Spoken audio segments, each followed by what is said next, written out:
But first, General Colin Powell, welcome back to Meet the Press. As we indicated in that opening, there is a lot of anticipation and speculation about your take on this presidential campaign. We'll get to that in a moment. But in your old business, we might call this a tour of the horizon. Whoever is elected president of the United States, that first day in the Oval Office on January 21st will face this. An American economy that's in a near paralytic state at this time. We're at war in two different countries, Afghanistan and Iraq. We have an energy crisis. We have big decisions to make about health care and about global climate change. The President of the United States and the Congress of the United States now have the highest disapproval ratings that we have seen in many years. In all your years in public service, have you ever seen an incoming president face such daunting challenges? No, I have seen more difficult times in our history. When I think about the early 70s, when we were going through the Watergate, Spiro Agnew, Nixon period, that was not a good time. But right now, we're also facing a very daunting period. And I think the number one issue the president's going to have to deal with is the economy. That's what the American people are worried about. And frankly, it's not just an American problem, it's an international problem.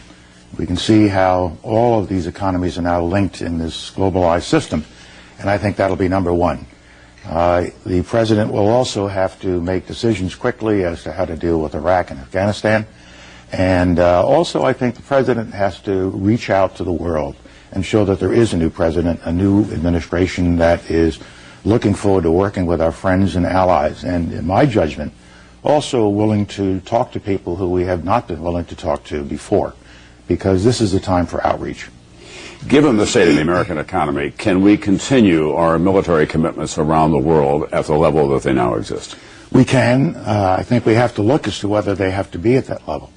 But we have the wealth, we have the wherewithal to do that. Excuse me, Tom.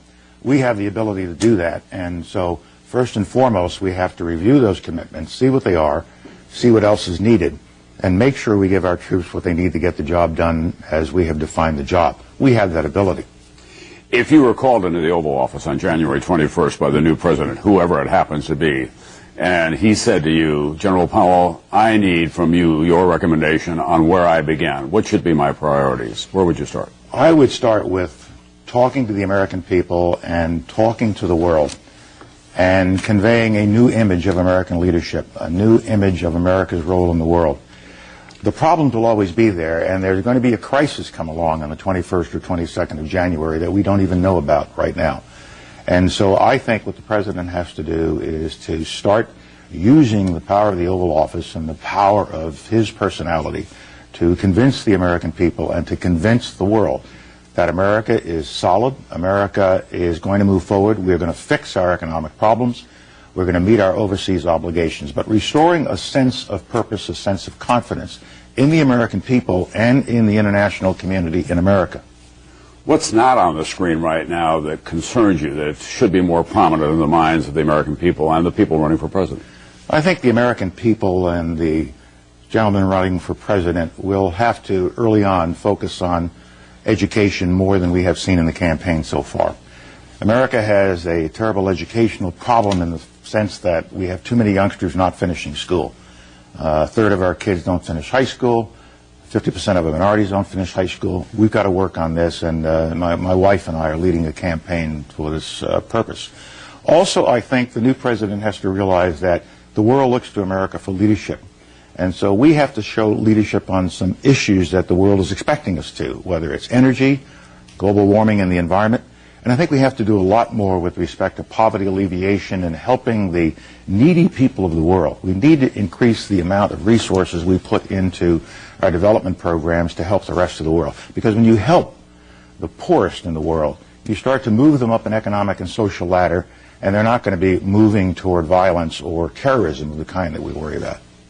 Well, let's move to the American presidential campaign now, if we can. We saw at the beginning of this broadcast a short tease of what you had to say just a month ago. Let's share with our viewers now a little more of Colin Powell on these two candidates and your position. I'm an American, first and foremost. I'm very proud.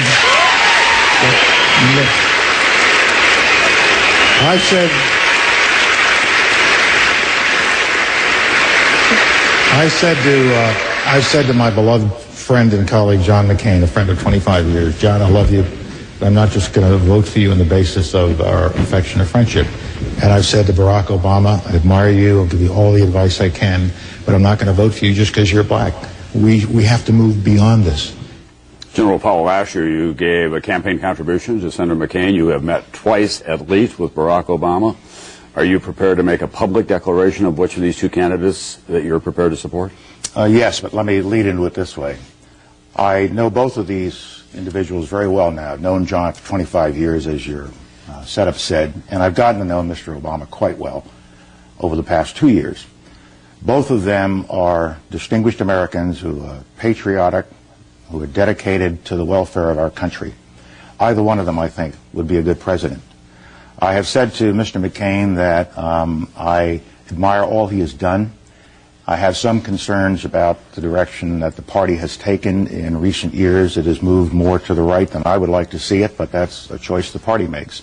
And I've said to Mr. Obama, you have to pass a test of, do you have enough experience, and do you bring the judgment to the table that would give us confidence that you would be a good president? And I've watched them over the past 2 years, frankly, and I've had this conversation with them. I have especially watched over the last 6 or 7 weeks as both of them have really taken a final exam with respect to this economic crisis that we are in and coming out of the conventions. And I must say that I've gotten a good measure of both. In the case of Mr. McCain, I found that he was a little unsure as to how to deal with the economic problems that we were having. And almost every day there was a different approach to the problem, and that concerned me. It's got the sensing that he didn't have a complete grasp of the economic problems that we had. And I was also concerned at the selection of Governor Palin. She's a very distinguished woman, and she's to be admired. But at the same time, now that we have had a chance to watch her for some 7 weeks, I don't believe she's ready to be President of the United States, which is the job of the Vice President. And so that raised some question in my mind as to the judgment that Senator McCain made. On the Obama side, I watched Mr. Obama, and I watched him during this 7-week period, and he displayed a steadiness, an intellectual curiosity, a depth of knowledge, and an approach to looking at problems like this and picking a vice president that I think is ready to be president on day one, and also in not just jumping in and changing every day, but showing intellectual vigor. I think that he has a definitive way of doing business that would serve us well.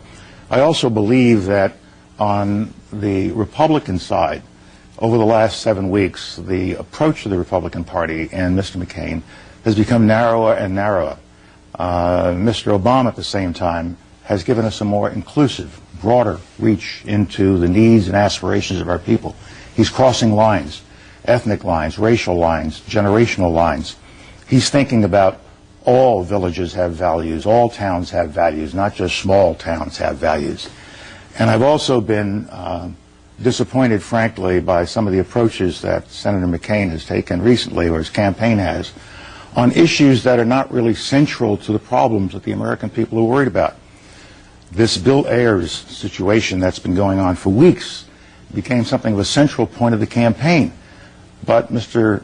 McCain says that he's a washed-out terrorist, but then why do we keep talking about him? And why do we have these robocalls going on around the country trying to suggest that because of this very, very limited relationship that Senator Obama has had with Mr. Ayers, somehow Mr. Obama is tainted? What they're trying to connect him to is some kind of terrorist feelings, and I think that's inappropriate. Now, I understand what politics is all about. I know how you can go after one another, and that's good. But I think this goes too far, and I think it has made the McCain campaign look a little narrow. It's not what the American people are looking for. And I look at these kinds of approaches to the campaign, and they trouble me. And the party has moved even further to the right, and Governor Palin has indicated a further rightward shift. I would have difficulty with 2 more conservative appointments to the Supreme Court, but that's what we'd be looking at in a McCain administration. I'm also troubled by not what Senator McCain says, but what members of the party say. And it is permitted to be said such things as, well, you know that Mr. Obama is a Muslim. Well, the correct answer is he is not a Muslim. He's a Christian. He's always been a Christian. But the really right answer is, what if he is? Is there something wrong with being a Muslim in this country? The answer is no. That's